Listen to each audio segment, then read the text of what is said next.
So if the body is exposed to some form of darkness or warm light, naturally the brain starts secreting the melatonin, which will put the body into the relaxed mode and aid in your sleep.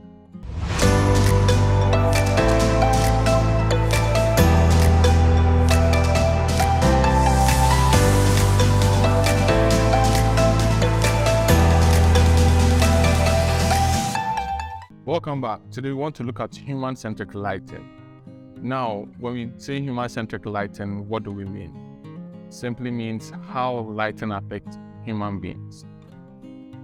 Lighting affects us in so many ways that we don't pay attention to. Today we want to look at some of those things and then look at typical examples of some of the effects light has on us, but we don't pay attention to.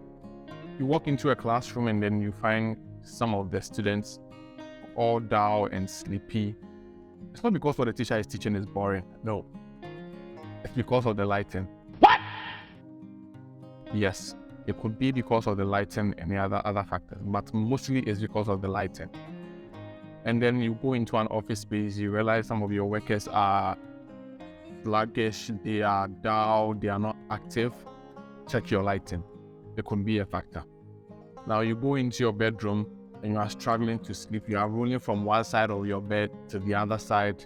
You can't sleep. Please check your lighting. These are factors that affect us, and lighting has diverse effects on us that we don't pay attention. We want to look at how lighting affects the human being in the built environment. We've got scientific support to check some of these facts. So scientifically, light has a lot of effect on the human body, and if not paid attention to, can have a very bad effect on the human body. So now we want to look at circadian rhythm. And when we talk about circadian rhythm, what are we talking about? Now it says that it's supposed to be the internal biological clock of the human body, where the body responds to the natural light order. So in the morning, for instance, when you wake up, the sun is a little bit dim, and as the day goes by towards the afternoon, the intensity of the sun is actually higher, and then everywhere it's very bright. And then as it goes back to the evening time around 4 p.m., 5 p.m., 6 p.m., the intensity of the sun comes down, and then everything starts getting a bit dimmer. That is what, simply put, we say the circadian rhythm is. So now the body is tuned to that natural order of light. So in doing your artificial lighting, you need to pay particular attention to some of these things, especially in a work environment, in a classroom setting, in your home environment. You need to pay attention to some of these things. Now, we want to look at color temperature with respect to the human-centric lighting and the circadian rhythm. When you look at the circadian rhythm, in the mornings, to, let's say, from dawn to morning 6 a.m. around that time, you have the sun being a little bit of the warm feel, and then the intensity is a little bit lower. Then as it rises up into the afternoon, the intensity of the light is more, and you have more of the whitish or bluish light, which around that time, everybody is active. Yes, and then getting back into the evening, the intensity goes down, and then the light, the color also starts changing a little bit into the warmth feel, sort of. Then around that time, your body is getting into the relaxed mode as well. Now, how do we link this with color temperature? Now, when we talk about color temperature, we are talking about how warm or how cool or bluish a light source is. Yes. So in typical lighting terms, if you want to go and buy a lighting fixture, we look at color temperature, maybe 2000 Kelvin, 3000 Kelvin, all the way 5000 Kelvin, 5000, 6000, 6500 Kelvin. We look at all these ones. Now, how do you select the right lighting fixture to mimic the natural light order? That is what we want to look at. Now, selecting the right color temperature, which is either warm white or cool white, you need to look at what activity is happening at that particular time of day. So now let's say in the classroom environment, right? You need to make sure you have the right color temperature in there. So imagine you are in a classroom where you have students being down. One, it could be that the intensity of the light in there is low, or you could have the wrong color temperature. That could have effect on the students. And in the work environment, you are supposed to be active. And naturally, the body stays alert when it's exposed to blue light or white light. So you need to be very careful in selecting the color temperature as well. Now let's bring it back to our homes and when we want to try and sleep and we are struggling. Naturally, the brain is supposed to secrete certain hormones to aid in your relaxation, which is melatonin. So melatonin secretion actually helps to put the body into the relaxed mode.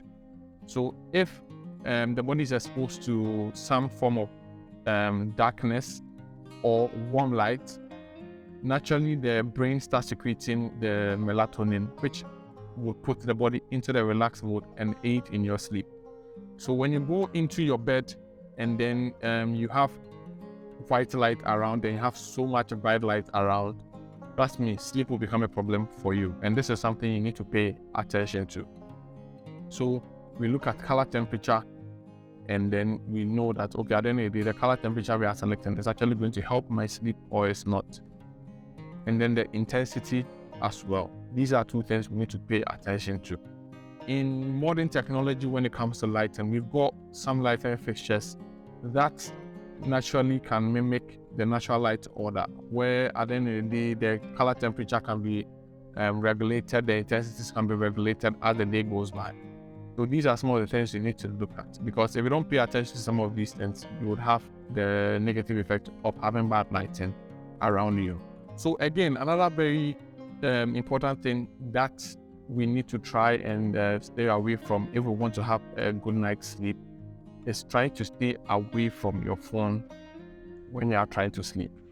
Because when you put on your phone, the blue light that comes from your phone actually prevents the secretion of melatonin, which will prevent your sleep. So let's try as much as we can. If you're trying to sleep, try and put your phone aside, because if not, it would have a very, very bad effect on your sleep. And I mean, if you don't sleep well, we know the effect. So let's try and keep away our phone if we are trying to sleep, because the blue light is not going to help you with your sleep.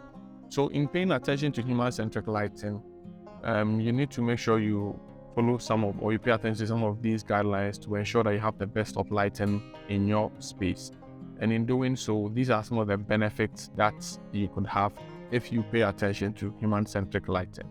The first one is, it would increase productivity, because if in a work environment you have the right lighting in the space, it would increase productivity. Your bosses will be happy. You won't walk into your office space and you find some of your workers all sluggish and down and not being productive. I don't think any boss wants that. So make sure you have the right lighting in your office space.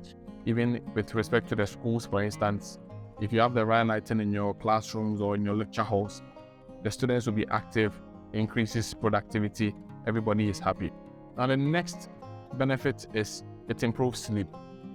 I think everybody would want to enjoy their sleep, not want to go and be rolling from one side of your bed to the other.